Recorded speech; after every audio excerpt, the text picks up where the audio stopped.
ஜீவர்களை மயக்கி சாக்தத்திலும் சைவத்திலும் பிரம்மத்திற்கு 4 ஸ்டேஜ்கள் தாண்டி 5வது தத்துவமான சுத்த வித்யைக்கும் அப்புறம்தான், அதாவது 6வது ஸ்டேஜாகத்தான் மாயை வருகின்றது.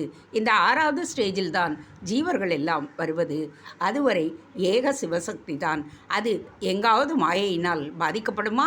ஜீவர்கள் என்று தன்னிடமிருந்தே மேனிஃபெஸ்டேஷன் என்னும் வெளிப்பாடுகளை உண்டாக்கிய பின்புதான் விளையாட்டு பார்ப்பதற்காக ஒளிந்து விளையாடி சந்தோஷப்படுத்துவதற்காக ஜீவர்களை மாயையால் கட்டி அவர்களுக்கு தாங்களும் அந்த ஏக வசுதான் என்று தெரியாதபடி செய்வது, தங்கள் தேகமும் இந்திராதி அந்த கரணமும் தான் என்ற பிரமையை ஏற்படும்படி செய்வது, சக்தி வீச்சின் அற்புதம் சேதனர்களாகிய ஜீவர்களை படைத்து அவர்களுக்கு சைதன்யம் இருந்தும் கூட தங்களுடைய மூலம் தெரியாமல் அவர்களை மயக்கி மாய கூத்தடிக்கின்றது.